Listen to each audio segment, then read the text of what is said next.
Coming up on Mississippi Roads, we take a leisure paddle through the cypress trees of Sky Lake. We learn how to pick mushrooms at Shroomdom, and we rescue turtles at a rehab facility for reptiles. Coming up now on Mississippi Roads. Down Mississippi Road. Mississippi Road.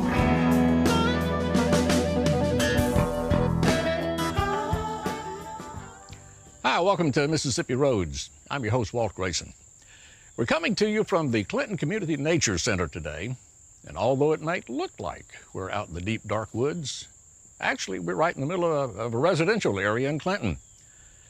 In the midst of these acres and acres of preserved woods, you'll also find a lot of historic spots and literally miles of walking trails that will take you through special habitats like the one we're in right now. This is the wetlands area. You find a lot of wetland species out here, and then a lot of species that are native to the state of Mississippi over the entire nature area. And we're starting here this week because our first story takes us to the Sky Lake Wildlife Management Area in Belzona. And while we're there, we're going to find out why wetlands are so important to our state.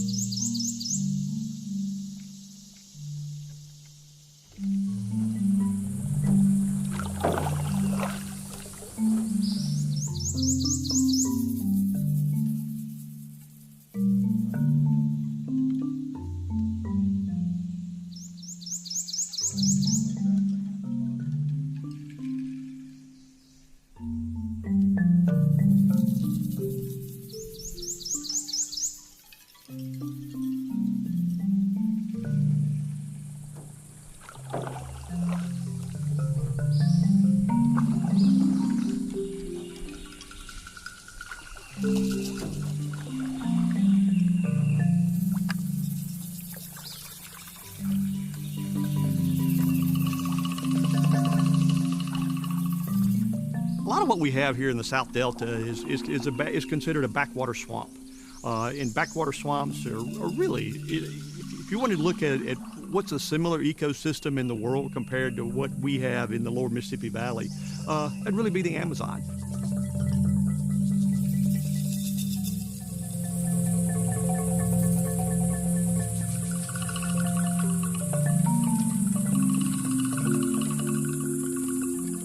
What makes this system so unique is water and rainfall. We tend to have a lot of that here in the lower part of the Mississippi Delta, and that rainfall brings in backwater flooding, and those backwater floods bring in a lot of nutrients. And really, water and nutrients are really the key part of what makes life in this part of the world. By bringing in nutrients, it really stimulates plant growth. And plant growth serve as the basis of life here, in addition to water.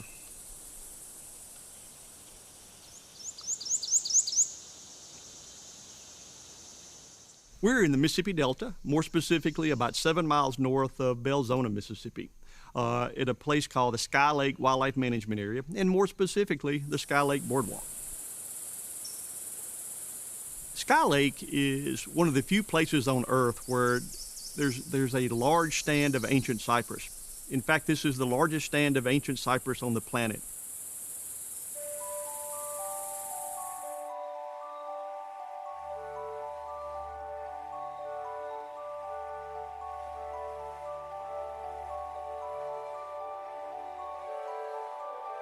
So many of these trees are estimated to be in the neighborhood of 2,000 years old.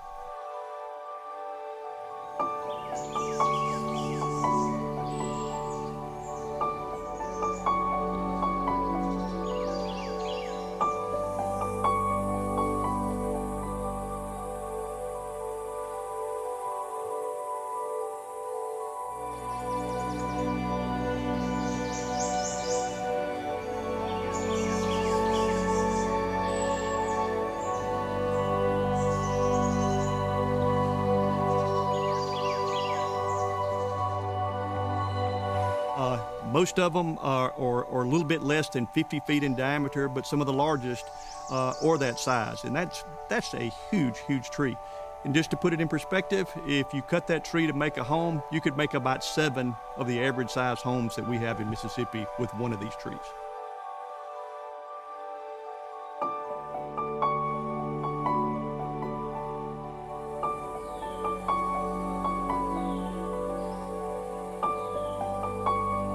You have several other locations such as Louisiana and North Carolina, but none of these compare to what we have in Mississippi.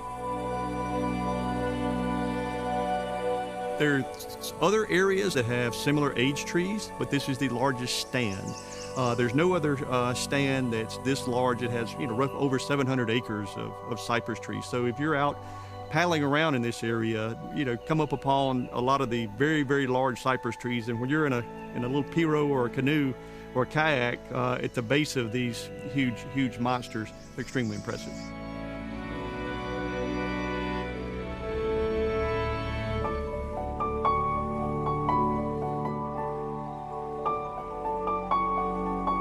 From a scientific perspective, it's not only important from looking at climate, but really trying to understand what existed in a lot of these forests and these wetlands that we have here, especially when you start looking back 1,000 and 2,000 years ago, looking at growth patterns, looking at trees as an indicator of forest health and climate health.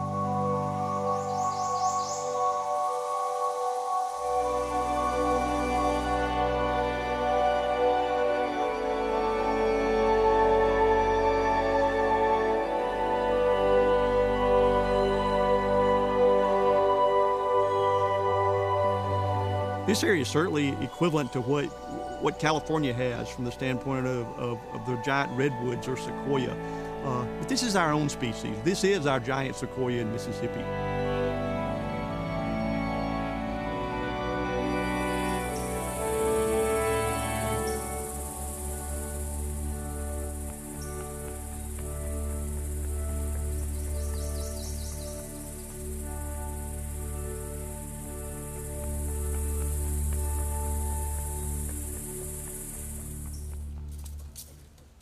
Sky Lake is available to the public to see. It's not hard to do. It's a very easy. It's a less than a 2,000-foot boardwalk that's 12 feet above the forest floor. So if you want to go a little bit beyond taking a short hike or a walk, and you really want to be adventurous, we have about a 2.6-mile paddling trail. That's perfect when we're in springtime. There's nothing more beautiful than getting in a canoe or a kayak or a pirogue and paddling out next to these giant ancient cypress that are towering above you, and you're right at water level looking at them. Be able to see what Mississippi looked like in its heyday before humans inhabited the area.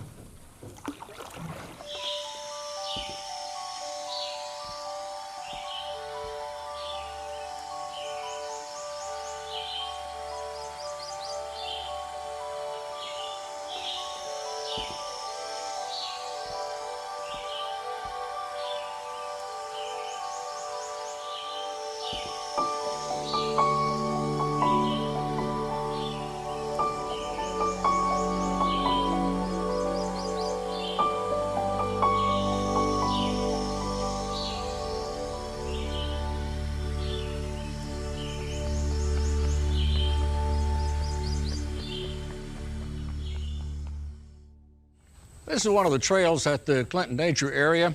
Kind of historic, too. This is actually the original footpath of the Natchez Trace. And it's also historic in another sense because it was this section of the trace believed to have taken students back and forth to the site of Sumner Hill School, which is right back on top of the bluff over here. Sumner Hill School is thought to have been the first public school for African Americans in Hinds County. So you really get a sense of nature, and you get a sense of history when you walk through the Clinton Nature Area. And to add to that, they have a series of lectures here from time to time on ecology and on biology, and they bring in experts from all over the state to conduct those lectures. And in our next story, we have some experts that are going to teach us about mushrooms at Shroomdom in Poplarville.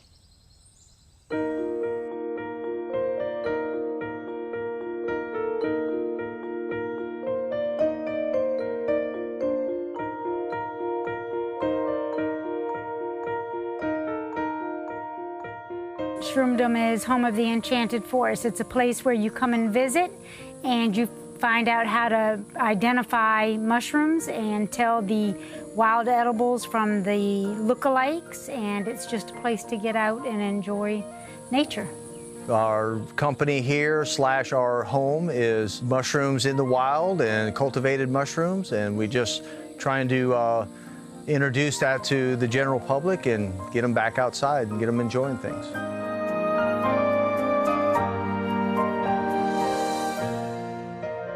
Shroomdom came about because we were cleaning our woods and things like that, and I was taking a lot of photographs, and Tony told me that he used to hunt for morel mushrooms when he was a boy in Iowa, and I was wondering, could we eat the fungi that was here on our property? So I went to the public library, and unbeknownst to me, because it was a reference book, I couldn't check out Mississippi Mushrooms by Mr. George Dukes. So I called the author, and actually George invited us up to his property in Puckett, Mississippi, and he shroomed Tony and I with 2.5 pounds of choice wild edible chanterelles, which are like liquid gold in the state of Mississippi in summer. For me, going up to meet George Dukes was very exciting because George was willing to go ahead and really start educating us on not only the mushrooms here in South Mississippi, but really educate us on hunting and foraging for wild mushrooms. For me, it was a really nice door to be opened. When we were in the woods on that one particular day that Leilani decided to go to the library, the amount of mushrooms, the variety of mushrooms, the colors and different things, to this date, we have never seen them like that, in that plenitude. And so I personally think that had it not been so just magical, if you would, I don't think it would have hooked us to that degree, and everything just seemed to kind of fall in place.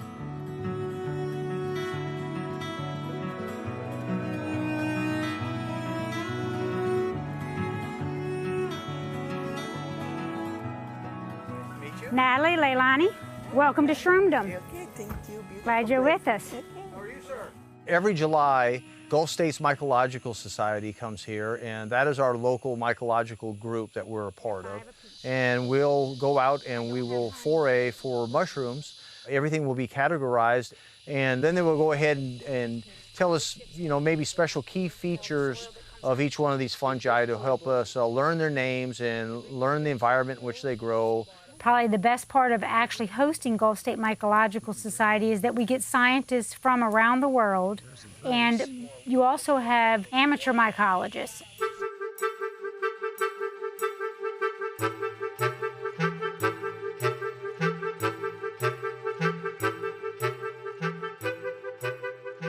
This is my second visit here to Shroomdom, and it's really a marvelous location. They've got good forested area, hardwoods, pines, so if the rains have cooperated, it's a good place to collect fungi. I'm interested in seeing what's present, what's fruiting, which fungi are coming out. Of course, we see some of the same fungi every year, but to find something different, that's the most exciting part of it, I think, and working with people that are eager to learn.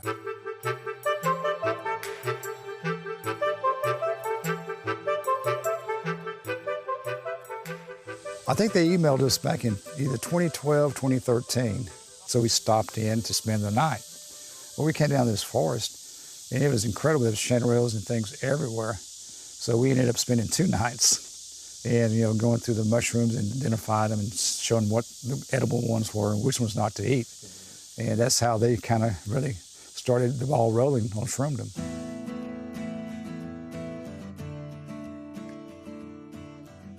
We can forage for wild edible mushrooms and bring them into our chefs that are looking for the most choicest and finest of fungi, which they're going to be seasonal. And then also we can take some of the fungi from the wild and we can actually bring them in the lab and cultivate them. And that's kind of nice because that way you can be sure that your chefs have what they want year-round. So now we have a grow room, 60-foot long, 16-foot wide. I have 2 growing chambers in there to grow the finest mushrooms that we can grow, as far as we really want to stick along the lines of quality and not quantity. The mycopillar is actually where we have a east and a west ring where Tony grows the fungi out, and then we have a processor's room in the middle. We used a metal Quonset hut style building. It's all wrinkly looking, so myco meaning mushroom, and pillar because it looks like a giant caterpillar, so we've called it the mycopillar.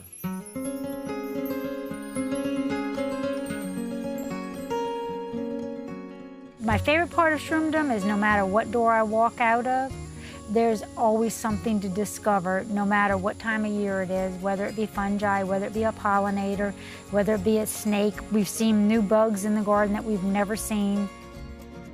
One of the biggest goals that we want to get across to everyone is that when you walk out the door and you cross your yard or you go into the woods on your next walk, we just want people to appreciate it more and never walk out their front door the same way. We want them to always be looking for mushrooms.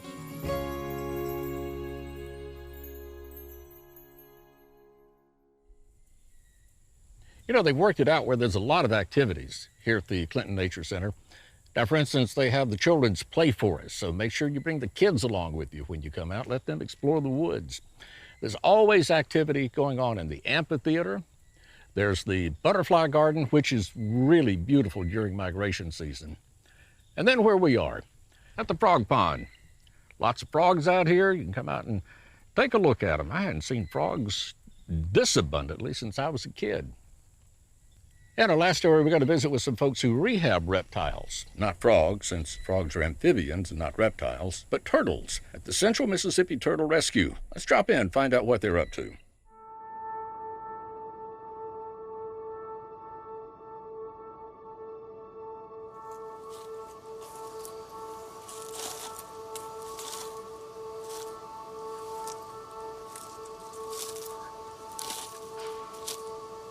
There's not a whole lot we wouldn't do for a turtle in need. The first turtle we housed, that was in 2006. It was not long after Luke and I got married. A neighbor happened to find a three-legged box turtle on a pile of brush that he was about to set fire to. And he knew that I kind of loved turtles. I'd always collected turtle figurines and whatnot. So he brought the turtle to the house and said, well, here's this three-legged turtle. You need to help it. Not knowing any better at the time, we did, and that's sort of what kicked it all off. This is Mossy, which is a common snapping turtle. She was struck by a car. The whole top of her shell was smashed. So we had our vet put this patch on while the underlying tissue does heal to the point that she can be released. After we started caring for these turtles, we really started noticing them. We would see them on the roadways, injured or, having been hit by cars. And so we would always stop, and we realized even though they looked dead, they weren't always dead. So we would pick them up and we'd take them home and we'd take them to our vet and we would try to save them. So slowly we started, picking these turtles up and saving them. And then our friends found out that we were kind of experienced with saving turtles, so they would bring us turtles that they would find. Our vet would call us and refer other people to us, and it just sort of snowballed from there. And we sort of did it all out of our own pocket. We just, whatever we needed to build, we would just buy. Usually we would wait for tax time to come around, and we'd use that tax refund to, to purchase the wood or whatever we needed to construct, the various tanks and enclosures. And then, it was proposed that we would become a nonprofit organization. So we started investigating the very lengthy, very complicated process of filing for 501c3 nonprofit status. So we are now a full-fledged nonprofit turtle rescue. And to my knowledge, we're the only dedicated turtle rescue in Mississippi. We are not open to the public. We are not a sanctuary. We are not a zoo. We are a rehab rescue organization. We bring the turtles in, we help them with their injuries or their illnesses, and then we get them back out again. So it is a home-based facility. We do this right here on our property. Our ICU ward is inside our home. All of our enclosures and tanks and fenced-in areas are right here on our property, so we can't just have people come and view the turtles here or anything like that, but we are here to help. We're all over the internet, we're on Facebook. If anyone has or finds a turtle that needs us, we're there. Just give us a call. All right, this is Cavern. Cavern is a river cooter. So, as the name suggests, they are native to rivers. They're fast-moving current swimmers.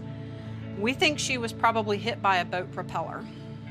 This area is her lung that you're seeing there in that cavern. And it's completely healed. She is doing great. Cooters are actually one of my favorite species of turtle just because they're generally very docile. They're easy to handle. These guys, they're just very chill. Easy to work with in most cases. I'll stop traffic to grab one out of the road, which I've actually done many times. And it only takes just a few seconds to move one out of the road, you know? So it's not hurting anyone, and you're saving a life. Oh, the Arkansas turtles, man, that was insane. The West Memphis Municipal Animal Shelter contacted us. They had been contacted by a gentleman who was out searching for scrap metal, and he came upon a discarded dishwasher behind an Asian restaurant in like a strip mall type area. So as he's trying to get it on his truck, he realizes there's something in it. So he opens it up and he finds it's full of this nasty black water and 19 turtles, 19 diamondback terrapins. They contacted us and we drove up the 3 hours or so and collected these turtles and brought them home. Of the 19, only 11 remain. They were very sick. They all had fungal infections and respiratory infections. 2 had died in the dishwasher. So they were very, very sick turtles. But we've got them here. We treated them all with antibiotics and skin creams for their fungus. And now they're all living in a very nice 700-gallon tank full of brackish water, and they think they're in heaven again. So we're very much looking forward to spring when they'll all be adopted out to educational institutions such as zoos or museums, and they can live a much better life than what they probably have been living for the past year or so.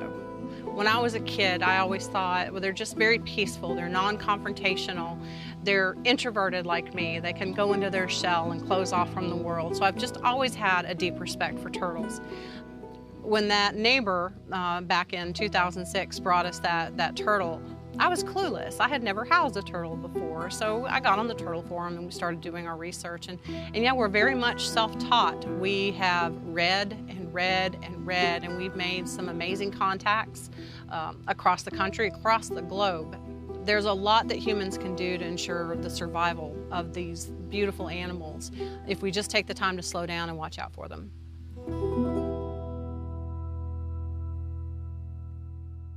The end of the trail at the Clinton Community Nature Center. This is where you go to recuperate after you've maneuvered the woods. Grab you one of the rocking chairs here on the back porch of the Nature Center headquarters building and just sit a spell. The Nature Center, by the way, is free to the public, and the trail's open at 7 o'clock every morning and stay open until sunset. And unfortunately, that's all the time we have for our visit to the Clinton Community Nature Center. If you'd like information about anything you've seen in the show, contact us at mpbonline.org/Mississippi Roads. And make sure you like our Mississippi Public Broadcasting Facebook page. Till next time, I'm Walt Grayson. I'll be seeing you on Mississippi Roads.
Roads is made possible in part by the generous support of viewers like you. Thank you. Hi, I'm Walt Grayson. You know, we really enjoy bringing you Mississippi Roads every week. We appreciate you watching it. And we really appreciate those of you who support Mississippi Public Broadcasting, because your support of MPB not only helps programs like ours stay on the air, but other MPB productions. Your contributions support everything from MPB original documentaries to MPB radio shows, to MPB's literacy outreach programs in homes and schools statewide, to programs like our reading services for the blind and our emergency communication services during hurricanes and other disasters. You see, we do a lot of MPB, and we depend on you to help us do it. If you'd like to contribute now, please go to our website, mpbonline.org, and click Donate Now in the top right corner. Because when you do that, you're helping MPB help all Mississippians. Because like we say, Mississippi is our mission.